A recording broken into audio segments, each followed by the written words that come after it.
Peace was pursued by the Allies on the basis of what are called the 14 points.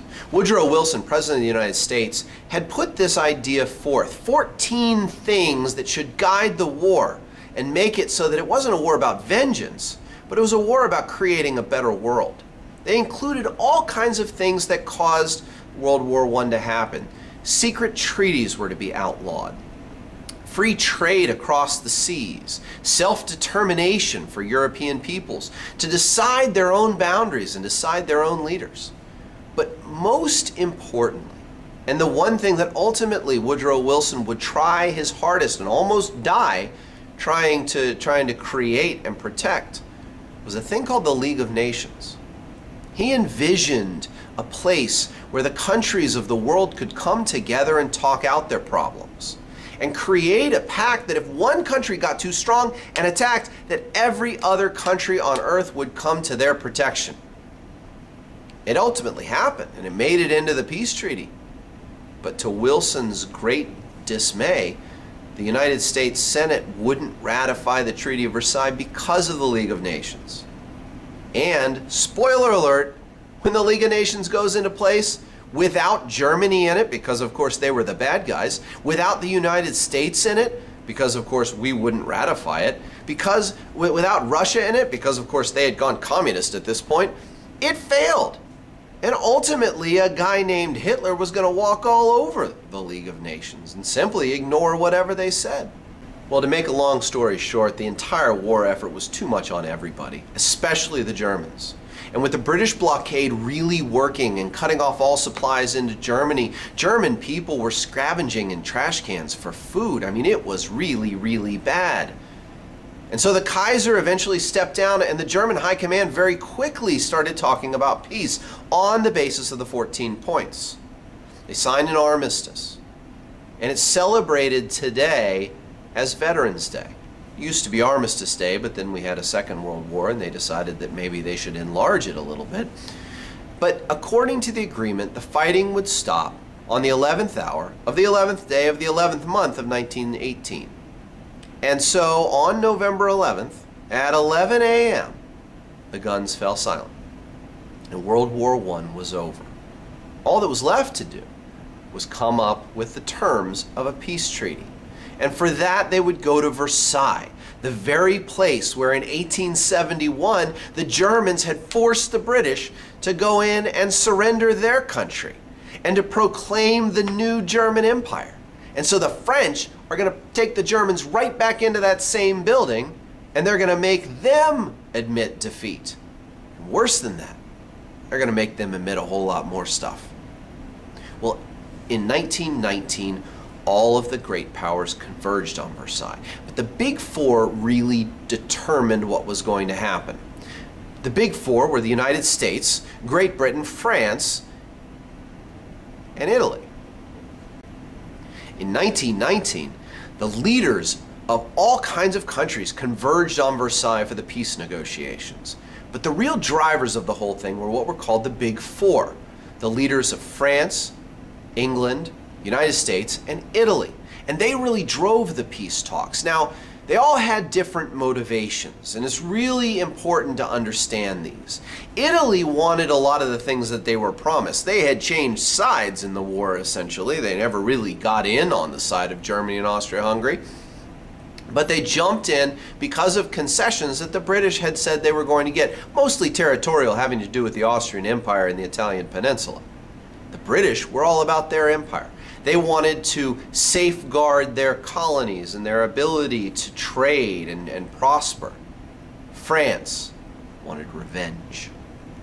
They wanted to make Germany pay for everything that they had done during the war. But more than that, they also wanted to make Germany pay for all the things that they'd done to them since the Franco-Prussian War, including the return of the territories of Alsace and Lorraine. And eventually, this would characterize many of the things that happened. The United States, led by Woodrow Wilson, came in wanting a better world, seeing this as a new opportunity for world peace. Well, Georges Clemenceau, the representative from France, once said that God gave us 10 commandments, and we broke them. Now Wilson has his 14 points. We'll see what happens. And of course, when it came down to it, over the long, lengthy peace negotiations, revenge was the thing that characterized it. Germany was forced to accept responsibility for the war. They were given huge war reparations, lots of money they had to pay back. They lost all their colonies. They lost territories in Alsace and Lorraine. They were completely defeated. They tried to make their own peace treaty, but the Big Four wouldn't listen to them. So, in the Hall of Mirrors of the Palace of Versailles, the Germans signed the Versailles Treaty, and World War I came to an end. So what were the results of the First World War? I mean, if you're going to fight all this stuff over essentially royals bickering back and forth, then what is it all for? At least we can have a great moral cause here. Well, you're not going to be really happy with this because there wasn't one. What you have as a result of this is lots of casualties. Lots of people died here. You have a new communist nation over in Russia, which in the middle of the war dropped out. You have an increased social equality, where with women going back to work in a communist Russia, equality is being talked about. There's dissent in all of these countries because as the war dragged on, people were less and less and less excited about this. The Spanish flu gets spread around, kills almost 50 million people worldwide as a result of this. You have an angered and defeated Germany. You have a newly world power-sized United States. And you have more technology. Ultimately, World War I was a giant failure because they went and they fought over something as trivial as national pride. They ended up killing millions of people. And in the end, the sons of these same people would fight the same war on the same territory 30 years later.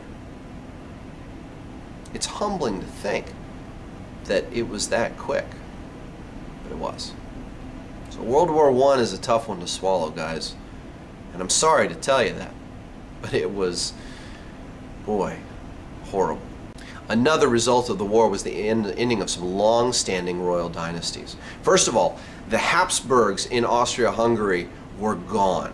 All right, they are done with. They've been around since the beginning of this course. The Romanovs in Russia get overthrown by the Communist Revolution. The Hohenzollerns in Prussia are gone when Wilhelm steps down from the throne, and the Ottoman sultans are gone. So these families which have been around for hundreds of years ruling these societies since the time of absolutist rule, if not before, are now gone. And it leaves a vacuum. What's to be created beyond that? In Russia, the Romanov gap was filled by communists. When in Germany, the gap left by the Hohenzollern family is eventually filled by a democracy. But these things fail. And these people ultimately look for strong rulers. Those strong rulers are going to pop up when they're needed. The war also had political consequences on the map of Europe.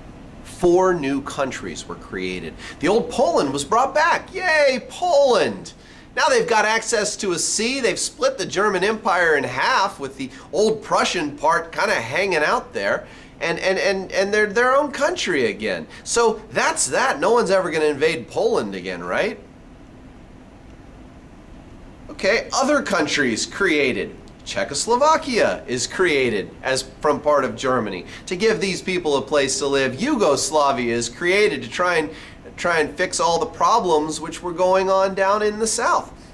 And Austria and Hungary are split. The Hungarians, who've been fighting for so long for their own country, they've got it. Isn't that fantastic? All the problems are solved. It's all done. In a move to foreshadow things to come, there's also a new communist Russia. And they're going to try and spread communism. We're not going to go for that so much. A major shift in economic power to the United States. For the first time, the United States is going to really come up with the big boys. And we're there. We're like the saviors, man. We totally helped them out. And yet, we're going to get rich in the process. You ever heard of the 1920s? They roared. But ultimately, the worst result of World War I was the fact that all of the issues were unresolved. Germany's still angry, and they're trying to pay a bunch of money that they don't have the ability to produce. France wants them to pay it back, and they're going to use their guns in order to make it happen. The Americans, I mean, nobody's happy. And so it's not going to resolve anything other than make everybody want another war, or not want another war, or deny to fight a war. Oh, it's a mess.